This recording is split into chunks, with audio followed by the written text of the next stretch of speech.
Wasn't that song beautiful? So peaceful.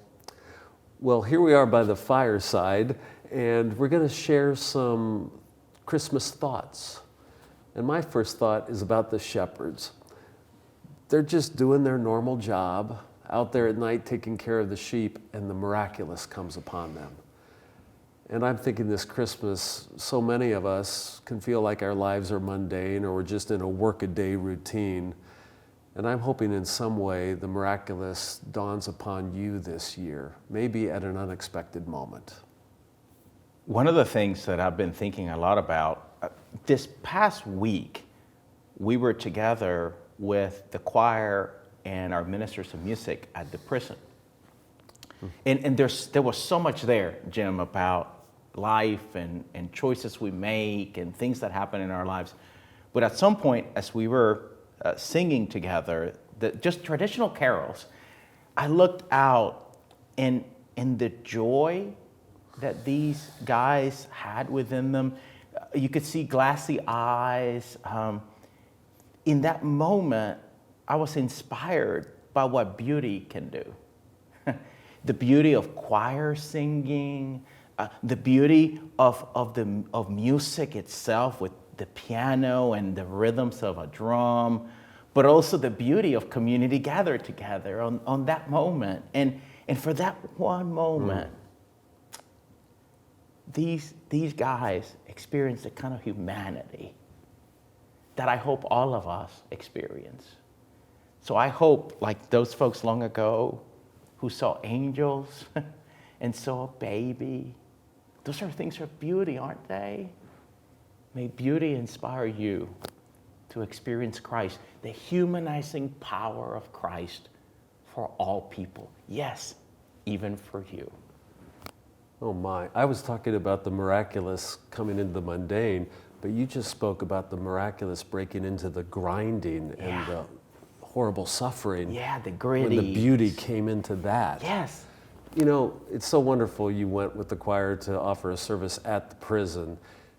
Tell me, your father was a prison chaplain. Were you thinking of him that day? Oh my gosh, yes. So one of the interesting things that my father, he's built as a local church pastor. So even as a chaplain, the way he entered the space. So one of the things I did there, Jim, was what we do on Sunday mornings. What do? We go pew by pew, we greet folks, and we check in on them.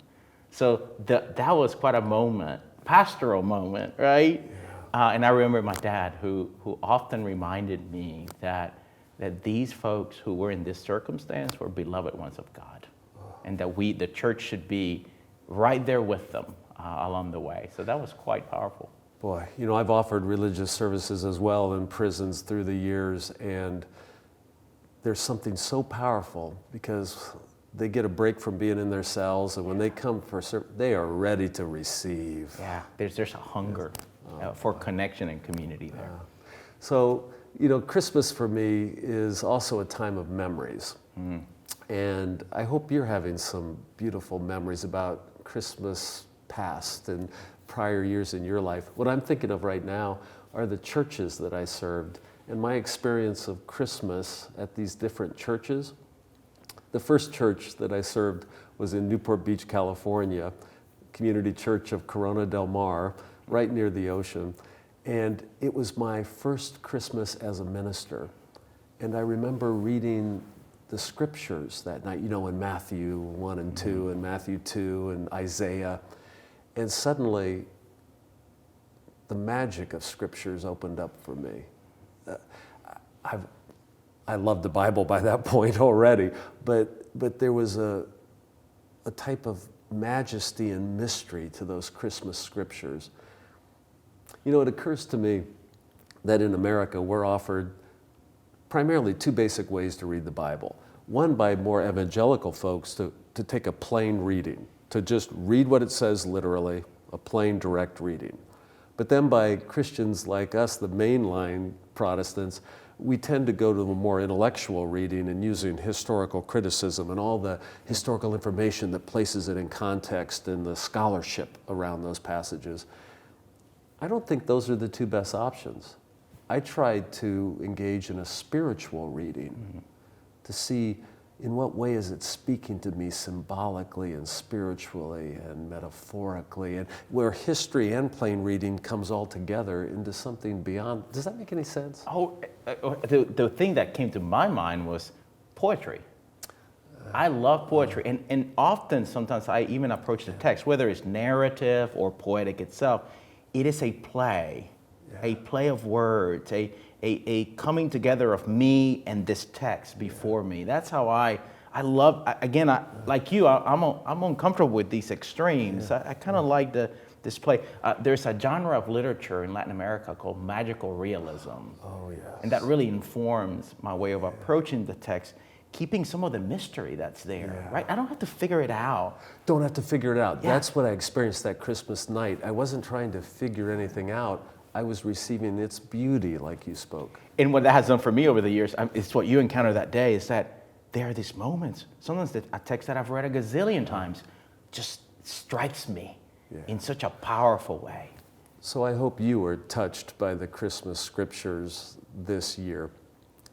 The next church I served was in Concord, Massachusetts, and I actually lived in the parsonage right on the church grounds, so just about 15 feet away in a home right next to the church.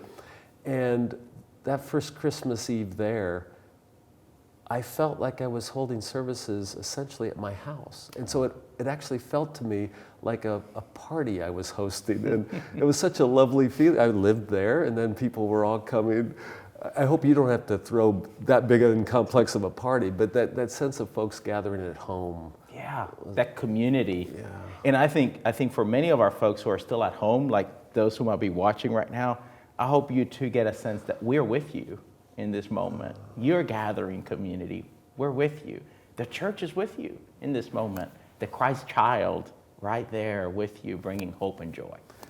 The next church I served was in San Mateo, California. And the first Christmas Eve, I had a beautiful experience. We had a relationship with a local synagogue, and we would hold their high holy services at the church in our sanctuary. I mean, we would host them as they held those. But then on Christmas Eve, a group of the Jewish folks from the synagogue would come down and take care of all of our children and babies during our Christmas Eve services. And they would host that for us. And the delight I saw in them to just be there with us that night, helping us have our high holy day. And there's something about Christmas, I hope, that can bring together a sense of unity across religion and across all differences. I hope so too. I hope so too. And so, my friends, we hope that this is a beautiful, a spiritual, a peaceful, and a uniting Christmas for you.